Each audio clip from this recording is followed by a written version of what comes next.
The gunshot that rang through the dusty streets of Greeley, Colorado, that scorching afternoon in August 1879, should have killed Rebecca Emerson. But instead it only grazed her shoulder, leaving a burning trail across her skin that hurt far less than the secret eating away at her from the inside. Rebecca pressed her hand against the wound, feeling the warm blood seep through her fingers as she stumbled behind the general store. The outlaws who had decided to rob the bank on Main Street were now galloping out of town, their horses kicking up clouds of dust that hung in the still air. She heard shouting, the thunder of hooves, and then a different sound, steady bootfalls approaching where she had taken shelter. "Madam, you are hit," a deep voice said, and she looked up to see a tall man in his mid-20s with sun-weathered skin and concerned brown eyes beneath the brim of a dark hat. He wore the clothes of a working cowboy, dusty from the trail, and his hands were already reaching for the bandana around his neck. "Let me see that wound." "I am fine," Rebecca said, though her voice came out weaker than she intended.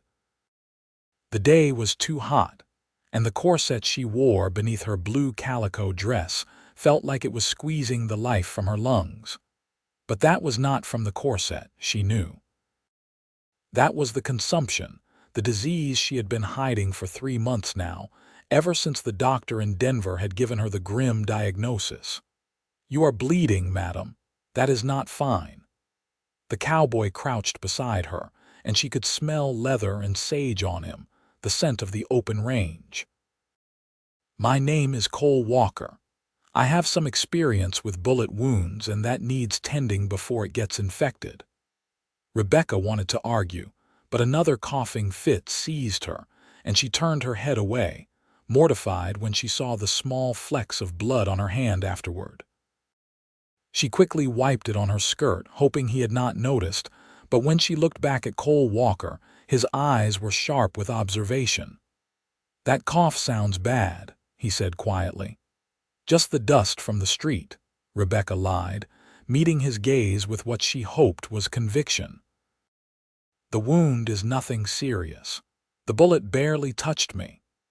Cole studied her for a long moment, and she felt exposed under that steady gaze, as if he could see right through her carefully constructed facade. But then he nodded and gently moved her hand away from her shoulder. "Even so, let me clean it and wrap it properly. I have medical supplies in my saddlebag. My horse is just around the corner." He was back within minutes, carrying a worn leather bag that had seen plenty of use. Rebecca watched his hands as he worked, noting how careful and gentle they were despite their size. He cleaned the wound with whiskey that made her gasp, then wrapped it with clean white cloth, his fingers moving with practiced efficiency. "You have done this before," she said, trying to focus on something other than how close he was, how the heat of his body seemed to warm the air between them. "Too many times," Cole admitted. "I rode with a cattle outfit for 6 years, and we saw our share of trouble. Rustlers, stampedes, rattlesnakes. You learn to patch people up or watch them die. That sounds like a hard life. It was the only one I knew." He tied off the bandage and sat back on his heels. "There. That should hold until you can see a proper doctor. Though I suspect you should rest for a few days and take it easy." Rebecca almost laughed at that. Rest, as if she had time for that. She had come to Greeley with the last of her savings, hoping the clean air of Colorado would help her condition, though the Denver doctor had been pessimistic about her chances. Consumption was a death sentence for most people, he had said. Maybe a year if she was lucky, probably less. "Thank you, Mr. Walker," she said, accepting his hand as he helped her to her feet. The world spun slightly, and she had to steady herself against the wall. "You are not well," Cole said, and it was not a question. "I am fine," Rebecca insisted, though even to her own ears the words sounded hollow. "Just a bit dizzy from the blood loss." Cole looked like he wanted to argue, but voices were approaching, other townspeople coming to check on the damage from the robbery.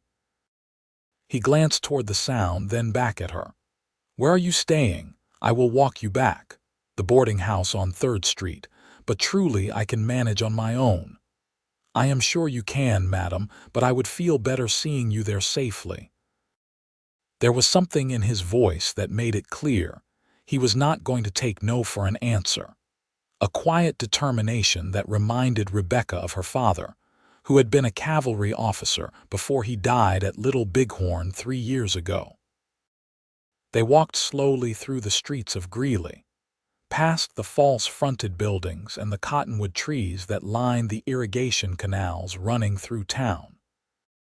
The settlement had been founded only 8 years earlier as a utopian agricultural colony, and it still retained some of that idealistic character despite the rougher elements that had moved in with the railroad.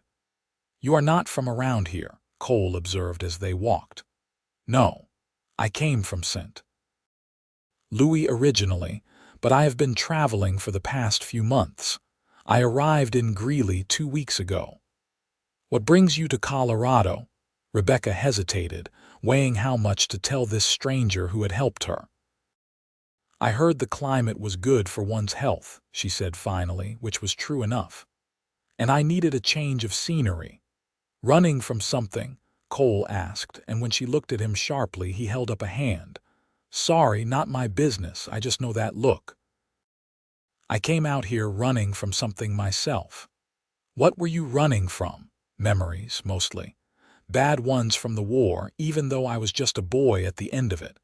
My father fought for the Union, died at Petersburg in '64.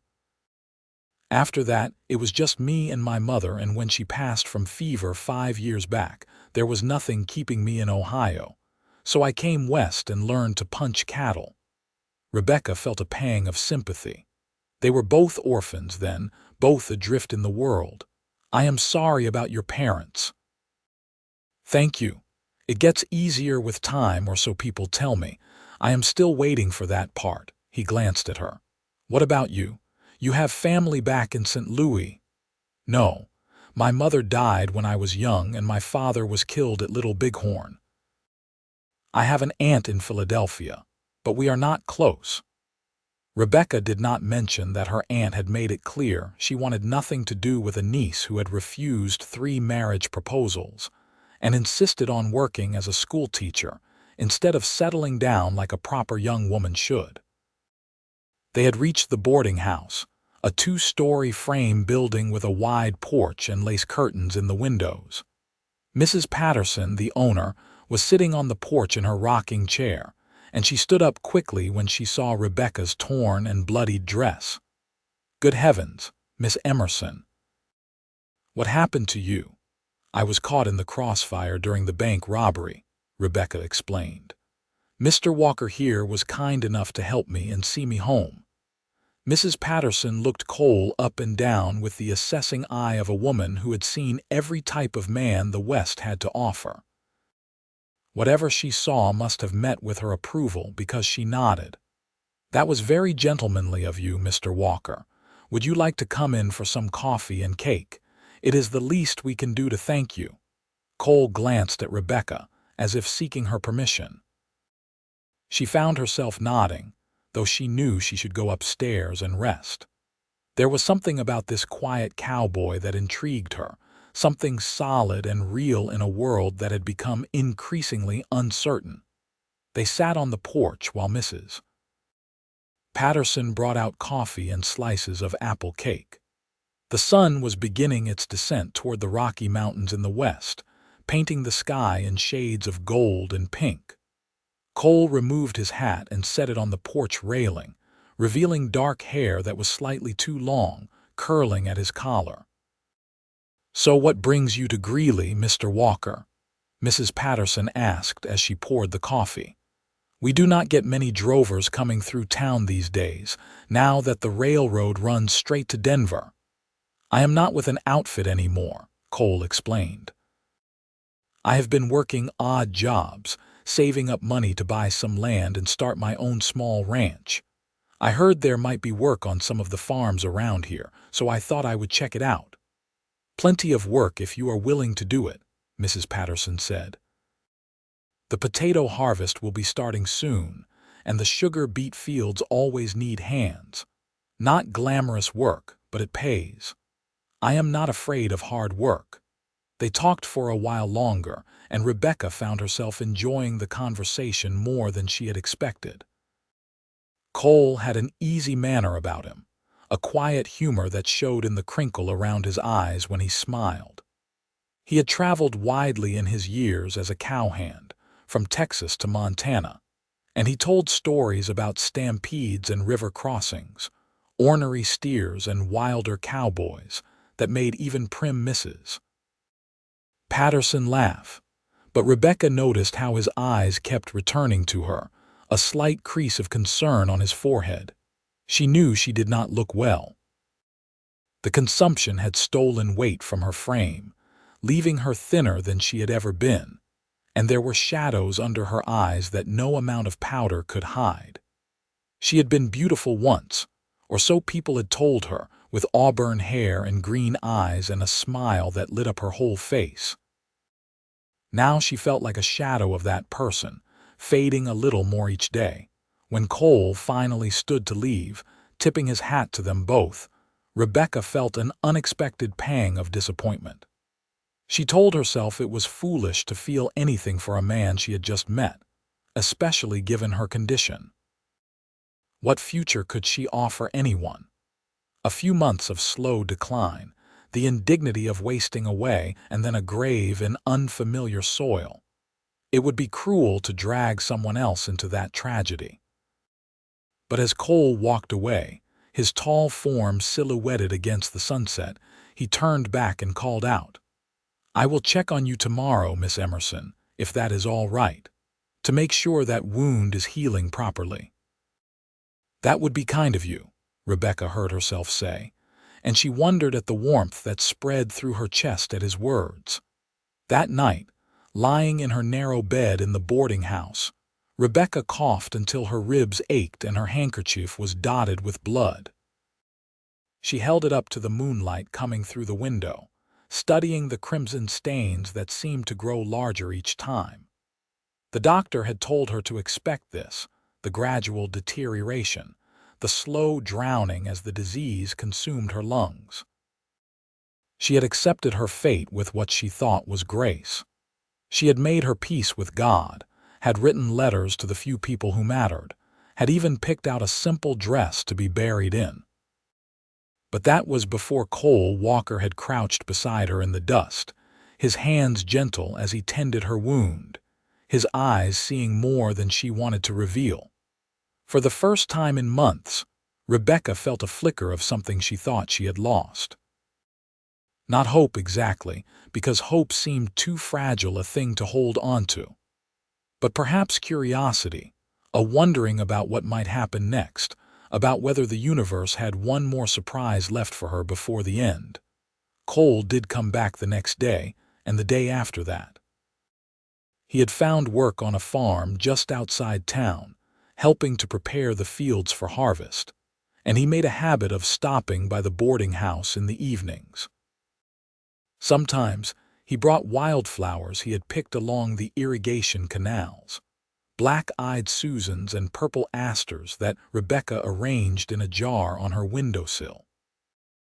Other times he just sat on the porch with her, talking about everything and nothing while the light faded and the crickets began their evening song. Mrs. Patterson watched this developing friendship with obvious approval. "That is a good man," she told Rebecca one morning as they shelled peas in the kitchen. "The kind who means what he says and says what he means. You could do worse than encouraging his attentions."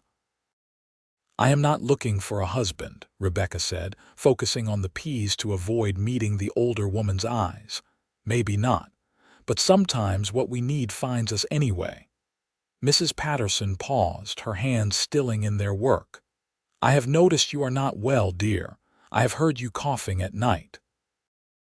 Rebecca's hands froze. "It is just a summer cold, nothing to worry about, Rebecca." Mrs. Patterson's voice was gentle but firm. "I have seen consumption before.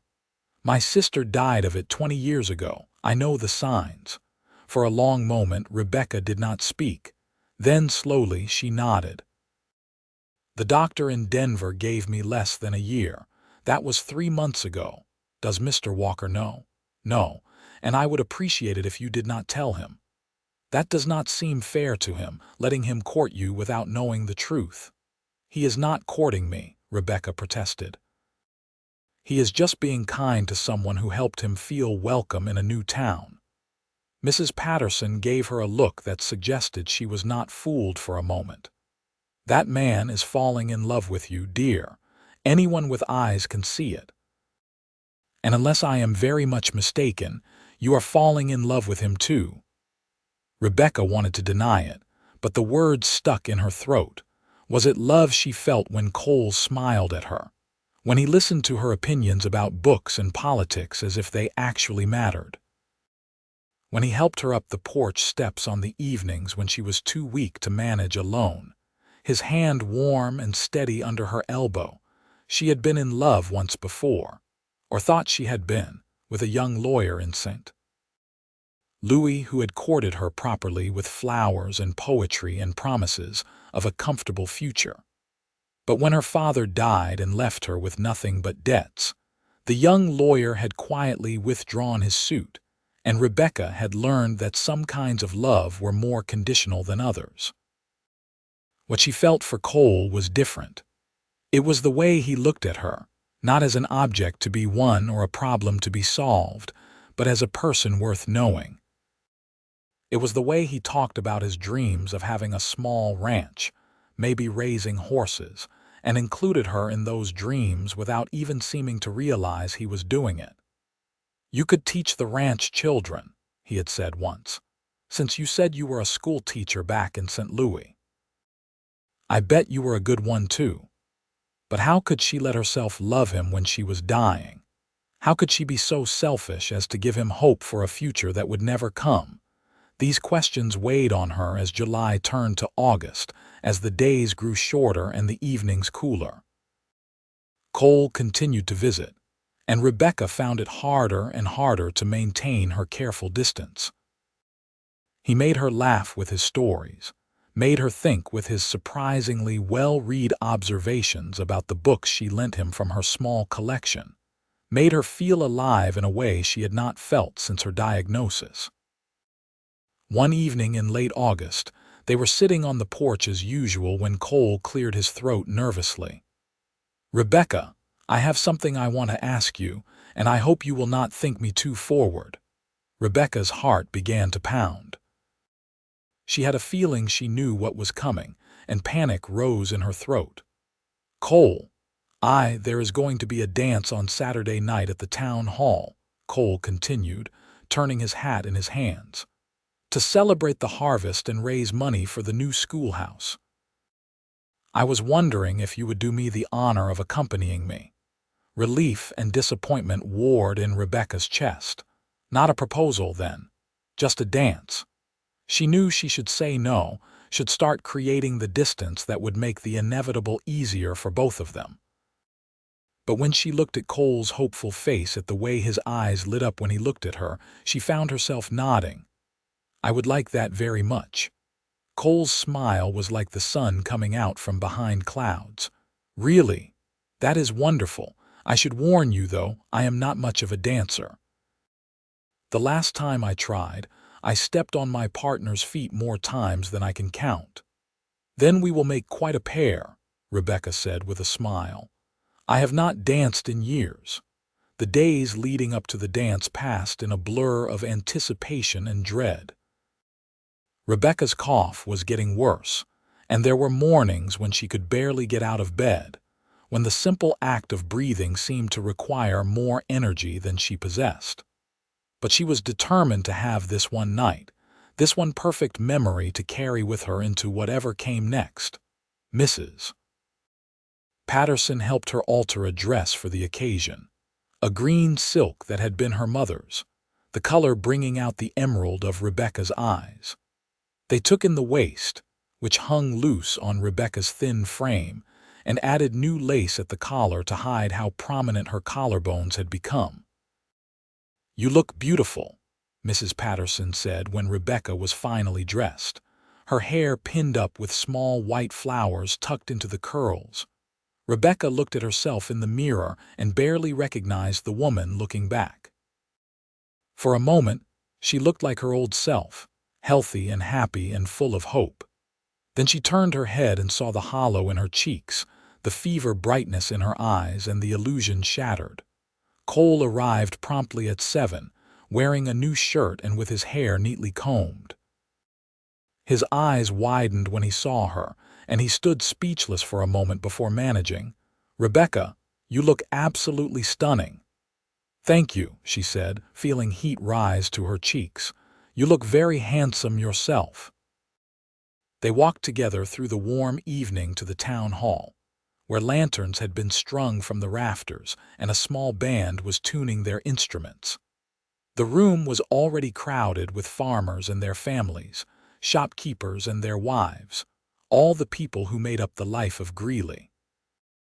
Rebecca recognized several of them from the general store and the church she had attended a few times, and they nodded greetings as she and Cole entered. The music started, a lively reel that had couples forming up on the floor. Cole looked nervous but determined as he offered Rebecca his hand. "Shall we?"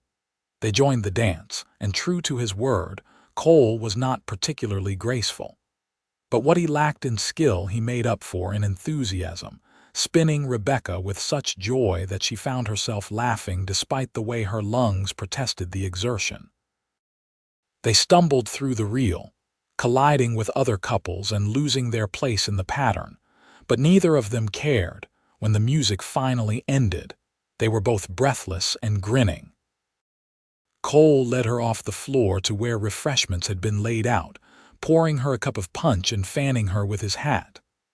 "I warned you I was terrible," he said, but he was smiling. "You were not so bad," Rebecca said, then spoiled it by adding, "once you stopped trying to lead with the wrong foot." Cole laughed at that, a deep, genuine sound that made Rebecca's heart skip. They found seats along the wall and watched the other dancers, Cole pointing out various townspeople and telling her what he had learned about them. The bank president who had lost his toupee during the robbery last month. The widow Henderson who had 3 sons and was apparently quite wealthy. The pastor who played violin in the band and had a terrible singing voice. As the evening wore on, the music shifted to slower songs, waltzes and folk ballads. Cole stood and offered his hand again. "May I have this dance? I promise to do less damage at a slower pace." Rebecca should have said no. She was already tired, her chest tight with the effort of breathing. But she placed her hand in his and let him lead her back to the floor. This was different from the energetic reels. Cole's hand was warm at her waist, his other hand holding hers with gentle care. They moved together in slow circles, and Rebecca let herself lean slightly against his solid strength. Let herself imagine for just a moment that she was a normal young woman dancing with a man she cared for, with a future stretching out before them full of possibility. "Rebecca," Cole said softly, and she looked up to find him watching her with such tenderness that it made her throat tight. "I know we have not known each other long, but I need to tell you something." "Cole, please. I am falling in love with you," he said simply. "I think I have been since that first day when I found you behind the general store, trying to be brave despite being hurt. You are the strongest, smartest, most beautiful woman I have ever met, and I cannot imagine my life without you in it anymore." Rebecca's eyes filled with tears. This was exactly what she had feared and hoped for, the words she wanted to hear and dreaded hearing. "You do not know me, not really. Then let me get to know you. Let me court you properly with your permission. I know I am just a cowboy with more dreams than money, but I am a hard worker and I am honest, and I would spend every day trying to make you happy if you would let me." The music swirled around them, other couples moving past in a blur of color and motion. Rebecca knew what she should say. She should tell him the truth, should send him away before he got any more attached, before her inevitable decline broke his heart. It would be the kind thing, the right thing. But when she opened her mouth, what came out was, yes. Cole's face transformed with joy. He spun her in a circle, laughing, and then seemed to remember they were in public and sobered slightly, though his smile remained. Yes, really, really, Rebecca said, and for that moment she let herself believe it could be true, that somehow love could be enough to change fate. They danced 3 more dances before Rebecca's strength finally gave out. Cole noticed immediately when she began to flag, her steps slowing, her breathing labored. "Let me take you home," he said, concern creasing his forehead. Rebecca did not argue. She let him walk her back to the boarding house through the quiet streets, his arm solid around her waist when she stumbled. Mrs. Patterson was waiting up, and she took one look at Rebecca's pale face and helped her inside without questions. "I will call on you tomorrow," Cole said from the doorway, his hat in his hands. "Get some rest." As soon as he was gone, Rebecca collapsed into a chair, coughing so hard she thought her ribs might crack. Mrs. Patterson brought her water and held her until the fit passed, and when Rebecca finally caught her breath, her handkerchief was soaked with blood. "You need to tell him," Mrs. Patterson said quietly. "I will," Rebecca whispered. "Soon, I just need a little more time." But time was the one thing she did not have. Over the next few weeks, her condition deteriorated rapidly. The coughing fits became more frequent, sometimes leaving her too weak to get out of bed. She developed a fever that came and went, making her alternate between chills and sweating. Her appetite vanished, and even the simple meals Mrs. Patterson prepared with such care tasted like ashes in her mouth. Cole noticed, of course. He was too observant, too attentive not to notice. But every time he tried to ask about it, Rebecca deflected, blamed it on a summer cold that would not quite go away, on the lingering effects of her bullet wound, on anything but the truth that was slowly consuming her from the inside. They continued their evening visits, though now Cole did most of the talking while Rebecca listened, conserving her strength. He told her about the land he had found, 40 acres just outside town with a creek running through it and good grass for horses. He had saved almost enough for the down payment, and if he worked through the winter, he could buy it by spring. "I want to build a house there," he said one evening as they sat on the porch, the September air growing crisp with the coming autumn. "Nothing fancy at first, just a simple cabin. But eventually, I would add on, make it a real home, maybe with a porch like this one where we could sit together in the evenings." The "we" in that sentence made Rebecca's heart ache. She reached out and took his hand, feeling the calluses that spoke of hard work and honest labor. "That sounds wonderful. I want you to see it," Cole said, squeezing her hand gently. "The land, I mean. Would you ride out there with me this Sunday? I borrowed a gentle mare from the farm owner and the weather is supposed to be fine." Rebecca knew she should not go, that she barely had the strength to walk down the stairs most days, let alone sit a horse. But the hope in Cole's eyes was impossible to resist. "I would love to." Sunday dawned clear and beautiful, the aspens on the mountainsides just beginning to turn gold. Cole arrived with 2 horses, and Rebecca forced herself to eat a good breakfast despite her lack of appetite, knowing she would need the strength. The ride out to Cole's land took about an hour, following the irrigation canals, and then striking out across the open prairie. Rebecca had forgotten how good it felt to be in the saddle, the gentle rocking motion, the smell of grass and sage, the vast blue sky overhead. For a while, she could almost forget she was dying, could lose herself in the simple pleasure of being alive. Cole's land was everything he had described and more. The creek ran clear and cold, lined with cottonwoods that whispered in the breeze. The grass was thick and green, and in the distance, the Rocky Mountains rose like a promise against the horizon. "What do you think?" Cole asked as they dismounted, his voice anxious. "It is perfect," Rebecca said honestly. "You could build a good life here." "We could build a good life here," Cole corrected, coming to stand beside her. "Rebecca, I have been patient, I think. I have courted you properly, spent time getting to know you, done everything the way it is supposed to be done. And every day I am more certain that you are the woman I want to spend my life with." He reached into his pocket and pulled out a small box. When he opened it, Rebecca saw a simple gold band with a small sapphire, the color of the Colorado sky. "This was my grandmother's ring," Cole said, his voice rough with emotion. "The only thing my mother had left of her family, and she gave it to me before she died, told me to give it to the woman I loved. Rebecca Emerson, would you do me the honor of becoming my wife?" Rebecca stared at the ring, at this tangible symbol of everything she wanted and could not have. The tears came then, streaming down her face as great sobs shook her thin frame. She saw confusion cross Cole's face, then concern as he reached for her. "Rebecca, what is wrong? If you do not want to marry me, you just have to say so." "I will understand. I am dying," Rebecca choked out, the words ripping from her throat like shards of glass. "I have consumption, Cole. I have had it for months. The doctor in Denver said I have less than a year, and that was back in May." Cole's hands, which had been moving to comfort her, froze in mid-air. "What? I am dying," Rebecca repeated, forcing herself to meet his eyes. "That cough you keep hearing, the weight I have lost, the fevers, it is all the consumption.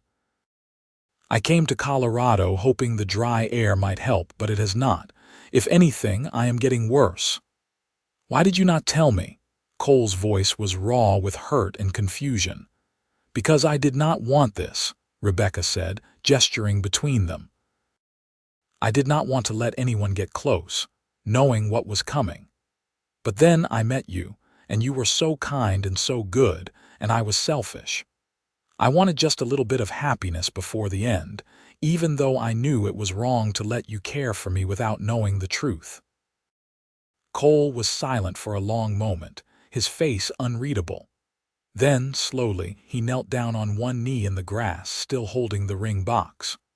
"Rebecca Emerson, would you do me the honor of becoming my wife?" Rebecca blinked, certain she had misheard. "Cole, did you not hear what I just said?" "I am dying." "I heard you," Cole said calmly, "and I am still asking, will you marry me? Why would you want to marry someone who is going to die?" "Because I love you," Cole said simply. "And love does not come with conditions or expiration dates. When I imagine saying these vows to you, I imagine saying all of them, for better or worse, for richer or poorer, in sickness and in health. Did you think those were just pretty words?" "But I cannot give you the life you want," Rebecca protested, fresh tears streaming down her face. "I cannot help you build that house or raise horses or have children. All I can give you is pain and grief." "That is not all you can give me," Cole said, his voice gentle but firm. "You can give me whatever time we have together. You can give me days and weeks and maybe even months of loving you and being loved by you. That is more than some people get in a lifetime. It is not fair to you. Let me decide what is fair to me," Cole said. He stood and took her hands in his, the ring box held between them. "I know what I am asking for. I know what is coming. But Rebecca, I would rather have a short time with you than a long time with anyone else, so I am going to ask you one more time. Will you marry me?" Rebecca looked at this man who had somehow seen past all her careful walls, who loved her not despite her illness but through it, who was offering her everything when she had nothing to give in return. She thought about saying no, about protecting him from the grief that was coming. But then she thought about how short life was, how uncertain, how any of them could be gone tomorrow regardless of consumption or health. "Yes," she whispered. "Yes, I will marry you." Cole's smile was radiant as he slipped the ring onto her finger. It fit perfectly, as if it had been made for her. Then he pulled her into his arms, holding her gently as if she were something precious and fragile. "We will face this together," he murmured into her hair. "Whatever comes, we will face it together. You are not alone anymore." They were married 2 weeks later in a simple ceremony at the church, with Mrs. Patterson and the farm owner Cole worked for as witnesses. Rebecca wore the green silk dress from the dance, and Cole wore his Sunday best with a new string tie. The pastor, who knew about Rebecca's condition, kept the ceremony short, and his voice was suspiciously thick with emotion when he pronounced them man and wife. Mrs. Patterson had prepared a small reception back at the boarding house, with cake and coffee and the good china. A few other residents of the boarding house attended, along with some of Cole's co-workers from the farm. They were kind enough not to mention how thin Rebecca looked, how her hand trembled slightly as she cut the cake. Cole had rented a small house on the edge of town, just 2 rooms and a kitchen, but he had cleaned it from top to bottom and filled it with wildflowers. He carried Rebecca over the threshold despite her protests, his arms strong and sure, and set her down gently in the middle of the main room. "Welcome home, Mrs. Walker," he said, and Rebecca felt tears prick her eyes at the sound of her new name. That night, as they lay together in their new bed, Cole held her carefully, as if afraid she might break. Rebecca pressed her face against his chest, listening to the steady beat of his heart, and let herself feel safe for the first time in months. "I am scared," she admitted into the darkness. "I know," Cole said, his hand moving slowly up and down her back. "I am scared too. But we are going to make the most of whatever time we have. We are going to fill every day with as much love and happiness as we can hold. Can you do that with me? I can try. That is all I ask." The first weeks of their marriage were bittersweet. On her good days, when the coughing was not too bad and she had some strength, Rebecca felt almost normal. She cooked simple meals for Cole, tended the small garden behind their house, even managed to wash clothes and hang them to dry in the Colorado sun. Cole continued working on the farm, but he came home every day for lunch, and in the evenings they would sit together and talk about everything and nothing. On her bad days, Rebecca could barely get out of bed. The coughing fits would leave her gasping for air, her handkerchief spotted with blood. Cole would stay home from work on those days, holding her through the worst of it, bringing her water and broth, reading to her from her favorite books. He never complained, never showed anything but tenderness and patience. If he grieved for the future they would not have, he did not show it in front of her. Instead, he focused on the present, on making each day as good as it could be. October came, bringing cooler temperatures and the first hints of winter. The aspens on the mountains blazed gold and orange, and the air took on a crystalline clarity that made everything seem sharp and bright. Rebecca's condition continued to deteriorate. She had lost more weight, her clothes hanging loose on her frame despite Mrs. Patterson bringing over rich soups and stews. The fever was almost constant now, and there were nights when Cole had to change the sheets twice because she sweated through them. The doctor came to examine her at Cole's insistence. He was a young man, fresh from medical school back east, full of new ideas about treatment and care. But even he could not offer much hope. "Keep her comfortable," he told Cole when Rebecca had fallen into an exhausted sleep. "Make sure she takes the laudanum for the pain, and prepare yourself. Based on what I am seeing, I do not think she has more than a few weeks left." Cole's face went pale at those words, but he nodded. "Is there nothing else we can do?" "There is a sanitarium in Denver that specializes in consumption cases," the doctor said. "But honestly, Mr. Walker, I do not think she is strong enough for the journey, and even if she was, they could not cure her. They might make her more comfortable, but the outcome would be the same." After the doctor left, Cole sat in the kitchen for a long time, his head in his hands. When Rebecca woke, he came to sit beside her on the bed, taking her hand in his. "The doctor says you need to rest more," he said, not mentioning the grim prognosis. "So I have decided to take some time off from work. The farm owner understands. I want to spend as much time with you as possible." "You cannot afford to take time off," Rebecca protested weakly. "You are saving for the land." "The land can wait," Cole said firmly. "You are more important." Over the next few weeks, Cole barely left Rebecca's side. He read to her when she was awake, held her when the coughing fits struck, sang soft songs his mother had taught him when she could not sleep. He cooked her favorite foods even though she could barely eat, brought her wildflowers even though the first frost had killed most of them. And he talked to her about their life together, the short months they had shared. He reminded her of the dance, of how she had laughed when he stepped on her feet. He talked about their wedding day, how beautiful she had looked in the green silk dress.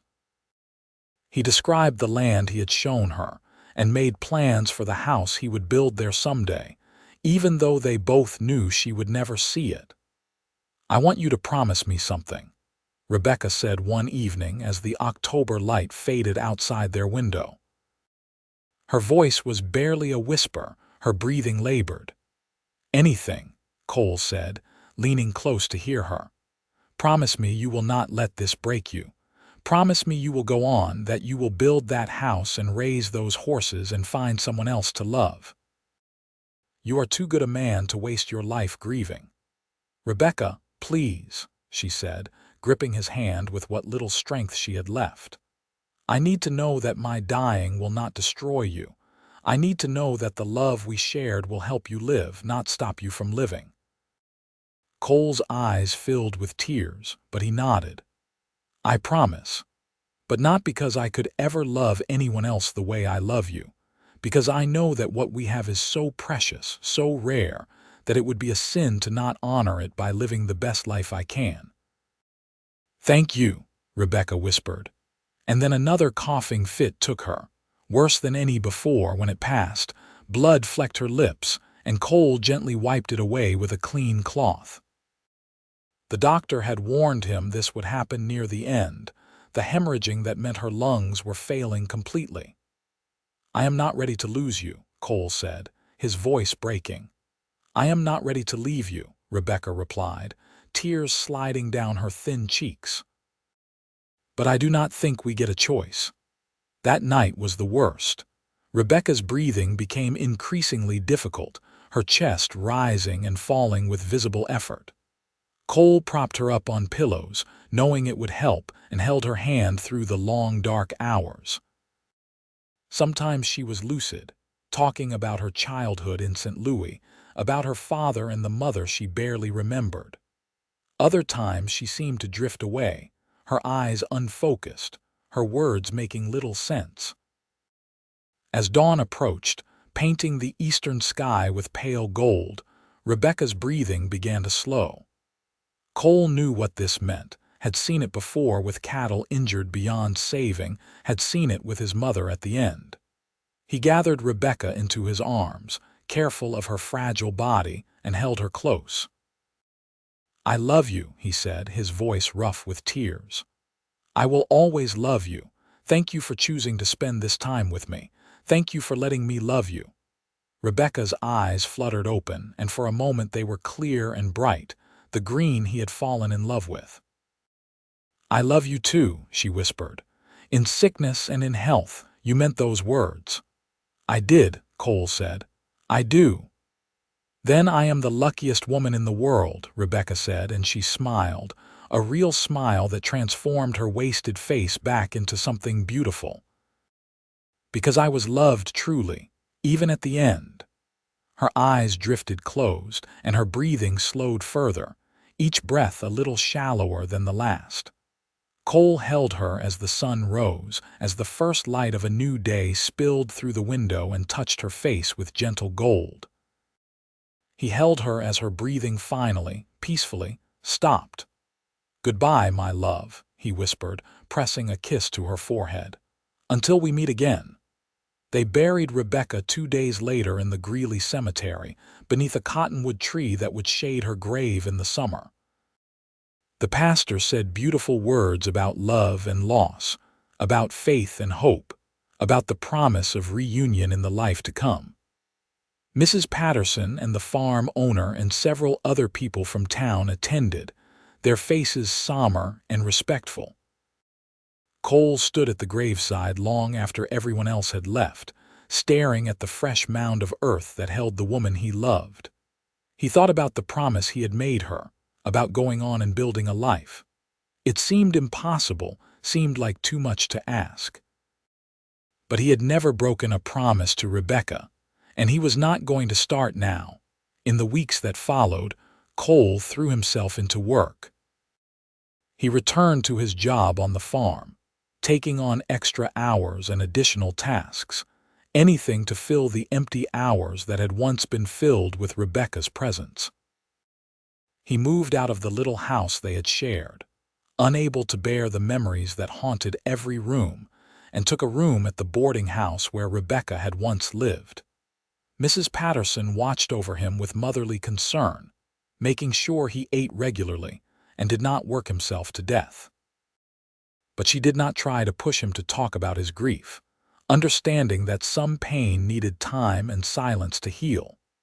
Winter came to Colorado with snow and cold that froze the irrigation canals solid. Cole continued to work when he could, and when the farm work dried up with the season, he took odd jobs in town.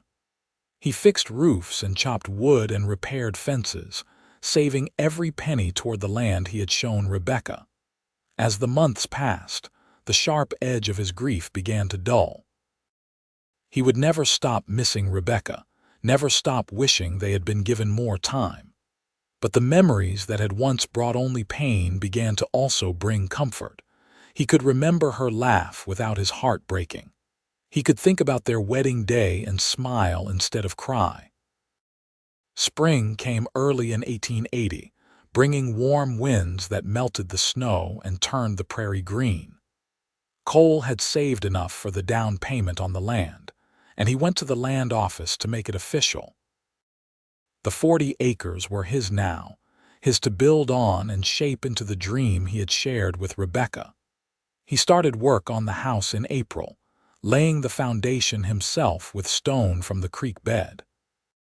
It was slow going, working alone in the evenings and on his days off from the farm, but Cole did not mind. He found something meditative about the physical labor, about seeing the house take shape board by board. Mrs. Patterson came out one Sunday afternoon to see how the work was progressing, bringing a basket of food and her blunt observations. "It is going to be a fine house," she said, looking at the frame that was beginning to rise from the foundation. "Rebecca would have loved it." "I hope so," Cole said.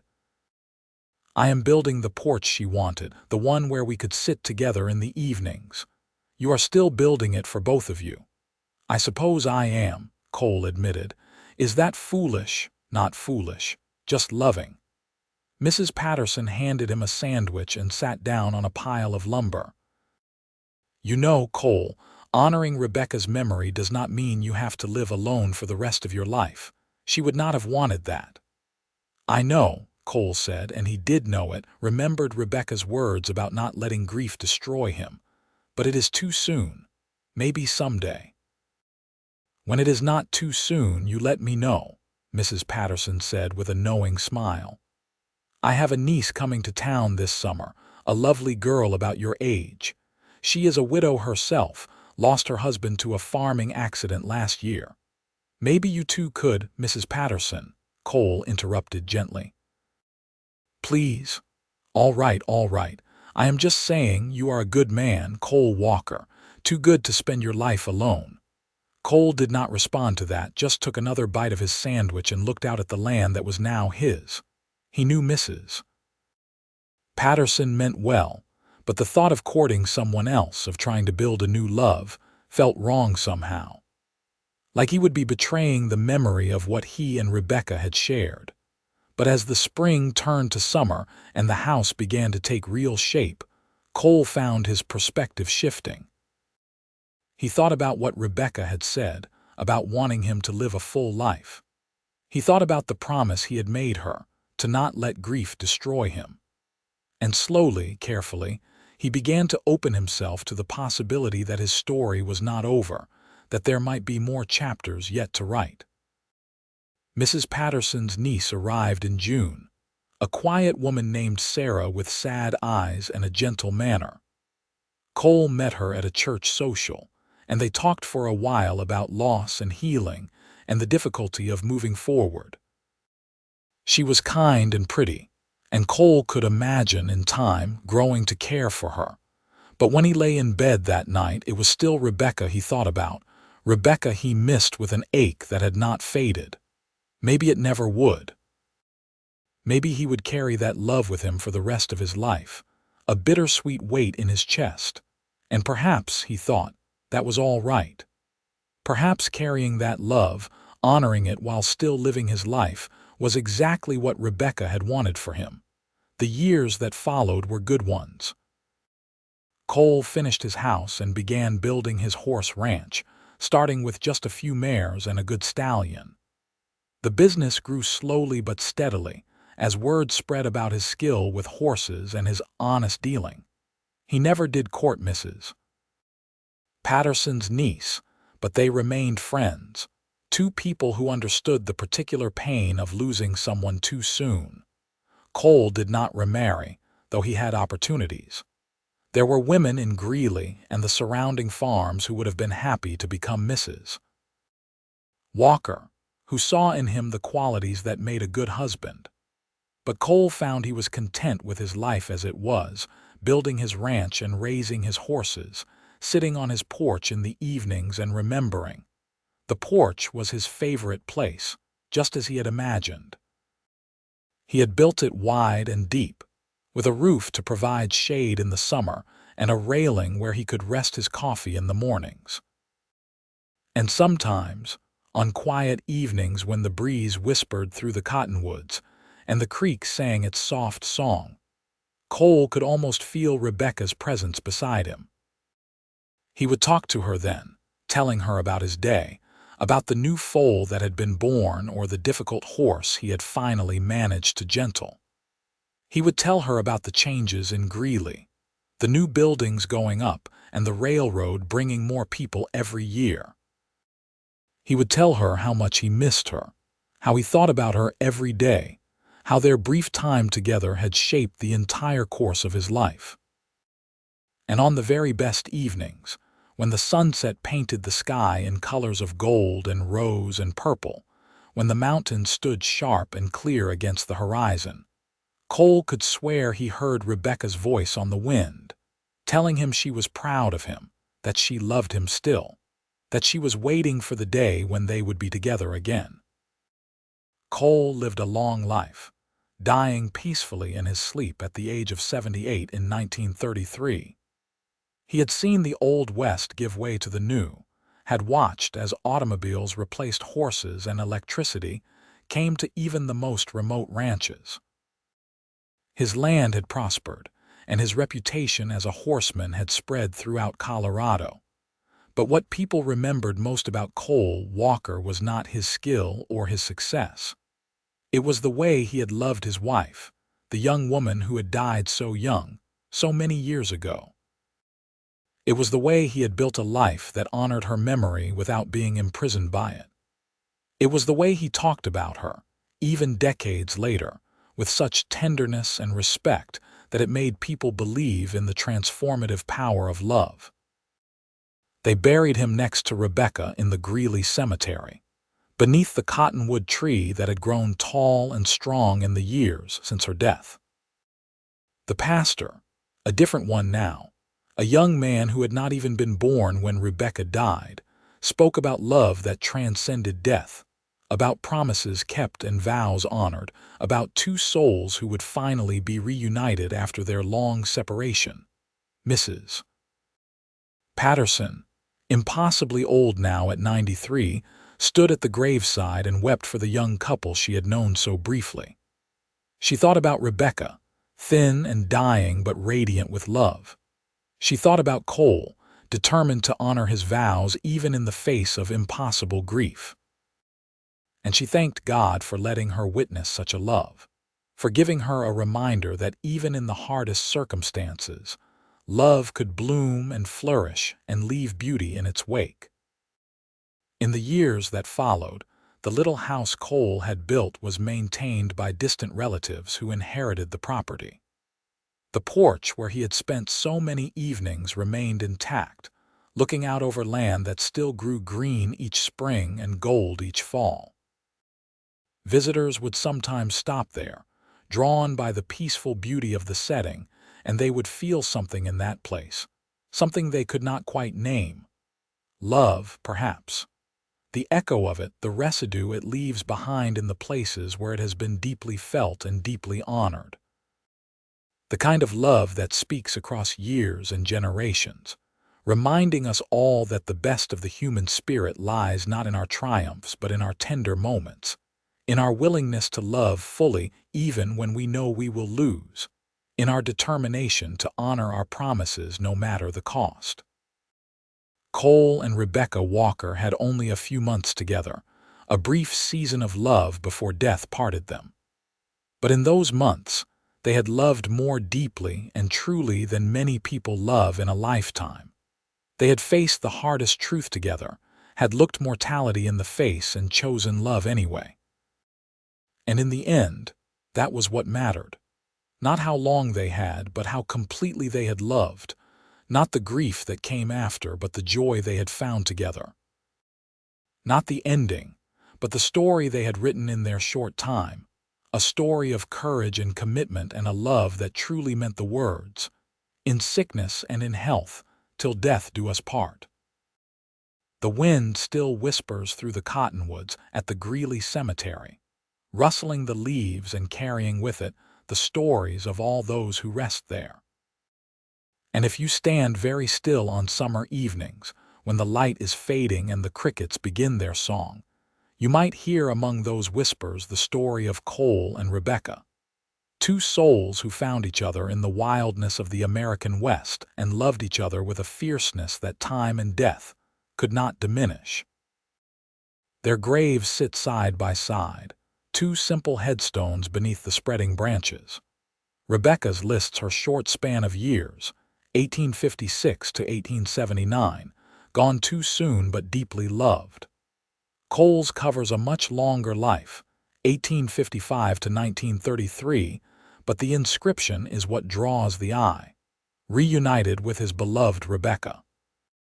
He kept his promise, and in the spring, wildflowers bloom around those graves, black-eyed Susans and purple asters, the same flowers Cole used to pick for Rebecca when they were courting.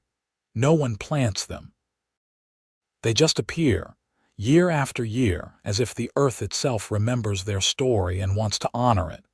Because some love stories, even brief ones, even tragic ones, even ones that end too soon, are worth remembering. They remind us of what we are capable of the depths of devotion we can reach, of the promises we can keep even when keeping them breaks our hearts. Cole and Rebecca's story is one of those. A fast-paced, heartfelt tale of love in the Wild West, where a woman hid her illness, and a cowboy proved that when he said "in sickness and in health," he truly meant those words. It is a story of courage and grief and love that transcended the brevity of their time together. A love that created ripples extending far beyond their short marriage, touching everyone who heard their story and reminding them of what really matters in this brief, beautiful, heartbreaking life we all share.